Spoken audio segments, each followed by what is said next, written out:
Que las hernias discales no duelen. A ver si empezamos a entender. Bienvenidos y bienvenidas a este canal de fisioterapia y entrenamiento principalmente actualizado, donde vamos a dar información de calidad. Y las hernias discales obviamente que sí que duelen, pero tienen muchísimos matices a los que no estamos acostumbrados a escuchar. Así que hoy vamos a empezar y te lo voy a explicar muy bien todo. Estamos muy acostumbrados y acostumbradas a que cada vez que nos duela el lumbar hacernos una prueba de imagen. Y familia, por favor, que no es necesaria una prueba de imagen. Lo que hay que hacer es una entrevista clínica y en base a los mecanismos del dolor y los síntomas, plantearnos una prueba de imagen. Fijaos en este estudio. Son personas sin dolor. Con 20 años, 3 de cada 10 personas ya padecían hernias discales. Con 30 años, 4 de cada 10. Con 40 años, 5 de cada 10. Personas sin dolor, lo que quiere decir que puedes tener una hernia discal y que no duela. Pero bien, hoy vamos a explicaros qué es exactamente que una hernia discal duela. Este es el tipo de dolor por la que una hernia discal está produciendo dolor. Es un dolor no previsible. Hay un aumento, una pérdida de sensibilidad, un aumento, una pérdida de fuerza. Hay cambios de la temperatura. Hay cambios incluso en la coloración de la piel. Un dolor de tipo neuropático. Y la mayoría de las personas que venís diagnosticadas con una hernia discal a través de una prueba de imagen no tenéis estos síntomas. Solo que como tenemos dolor hacia la pierna, ya tengo ciática, ya tengo una hernia y encima me hago una prueba de imagen y sale una hernia. Lo siento mucho, pero si no tienes este tipo de síntomas, no tienes una hernia discal. O sí que la tienes, pero no es la que está produciendo tus síntomas. Normalmente, ¿qué sucede? ¿Por qué está yendo el dolor hacia la pierna? Primero vamos a explicar la hernia y luego vamos al siguiente paso. Una hernia discal es esto. Una hernia discal es aquel donde el núcleo pulposo, el centro del disco intervertebral, sale y se dirige hacia el nervio. Y tampoco sucede esto de que lo comprime, la compresión, un pinzamiento. Realmente no es exactamente así. Como bien dice este estudio de aquí, lo que hay es una neuroinflamación. No se pinza nada, presenta un dolor neuropático. Y muchas pocas veces es quirúrgico, ya que las hernias se suelen reabsorber a los 3-6 meses. Solo hay que darle el estímulo adecuado y esto principalmente se hace con ejercicio. Os lo voy a explicar con un ejemplo un poquito más práctico. Realmente hay como diferentes tipos de hernia, pero normalmente cuando una hernia está generando síntomas es una hernia secuestrada, que prácticamente el núcleo pulposo ha salido del disco. ¿Y qué ocurre? Vamos a poner a dibujar, madre mía, qué bien dibujo. Vamos a dibujar, por cierto, dibujo fatal, ¿vale? No me hagáis mucho caso.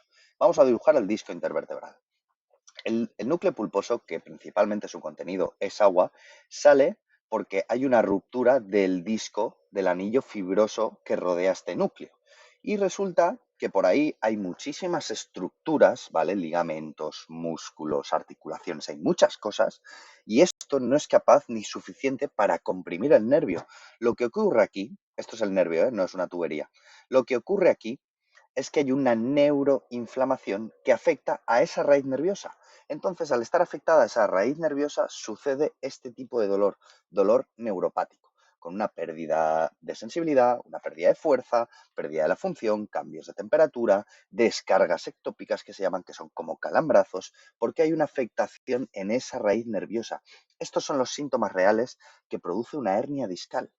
Pero a ti te duele el lumbar y vas a hacerte una prueba de imagen y te sale una hernia. Y resulta que tu dolor está centralizado en la columna y a veces refiere un poquito dolor hacia la pierna. ¿Qué está sucediendo aquí? Pues pueden ser varios los motivos, desde la sacroiliitis, una faceta o el dolor discogénico, que te voy a poner este ejemplo porque es el más común. Es un dolor centralizado, me voy a poner aquí un poquito más para arriba, es un dolor centralizado en la columna lumbar que refiere dolor hacia la pierna. Normalmente no sobrepasa la rodilla. Una característica de la hernia discal es que a veces no duele, que la pierna duele más o molesta más que el lumbar y que normalmente sobrepasa la rodilla, aparte de los otros síntomas que te he nombrado de tipo neuropático. En un dolor discogénico hay un dolor centralizado en la columna y la médula espinal amplifica esa señal de dolor y genera un dolor referido hacia la pierna, que normalmente se queda en glúteo o por encima de la rodilla. Y es un dolor del disco, no de la hernia, no del disco intervertebral. Se le denomina dolor discogénico. Esto también puede estar sucediendo por la faceta o por la sacroiliitis. De ahí la importancia de la entrevista clínica. Tenemos la manía, por cierto, suscríbete al canal si quieres estar interesado y actualizado sobre lo que es cada cosa y no escuchar chorradas de que tienes acortamientos, las pelvis neutras, hiperlordosis, escoliosis. No. Ciencia y actualización en fisioterapia y entrenamiento.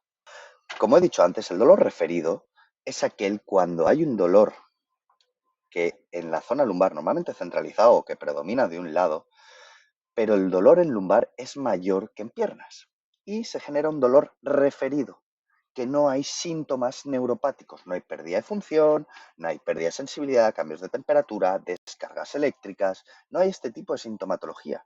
Cada vez que entra en mi consulta una persona con un diagnóstico por prueba de imagen de hernia discal, 7, 8 de cada 10 las descartas, porque no es tan común tener un dolor neuropático por hernia discal. De hecho, el dolor que no se tiene por una hernia discal, que es más de tipo discogénico, facetario, de la sacroiliaca, hay que valorarlo, ¿vale? No os autodiagnostiquéis, por favor. Es un tipo de dolor nociceptivo. Tenemos que dejar de hacernos pruebas de imagen y entender los mecanismos de dolor. Este tipo de dolor es mecánico y predecible. Me duele siempre que me agacho, me duele siempre que estoy sentado, me duele siempre que... proporcional a un proceso patológico o a un trauma, ¿no? Por ejemplo, un sobreesfuerzo, localizado en un área que a veces genera dolor referido, como ya te acabo de explicar, y no es por una hernia discal. Por favor, dejar en paz a las hernias discales. Se suele resolver con el tiempo si se le da las terapias adecuadas, ¿no? Porque muchas veces estamos ahí toqueteando todo el rato la zona, pero no le metemos un estímulo para que ese disco se vaya recuperando. Y al principio suele ir con una neuroinflamación. ¿Qué quiere decir esto? Pues que se inflama un poquito y duele en muchas posturas, duele casi todo el día, pero eso poco a poco se va resolviendo. Así que, por favor, dejaros las hernias discales en paz. No os hagáis tantas pruebas de imagen. Si tenéis dolor neuropático por una hernia discal, me parece perfecto, el tratamiento es uno. Pero si os pasa lo otro, el tratamiento es otro. Y créeme que la mayoría de casos está en este tipo de dolor, en dolor nociceptivo, que genera dolor referido hacia la pierna. Ni falsas ciáticas, ni síndromes de piramidal, ni hernias discales, ni todas estas cosas. Mi nombre es Joan, soy fisioterapeuta y entrenador. Te dejo en la biografía nuestro Instagram. Hacemos fisioterapia online y entrenamiento online por si estás interesado. Y si no, espero que te suscribas a este canal porque vamos a hablar de cosas bastante interesantes.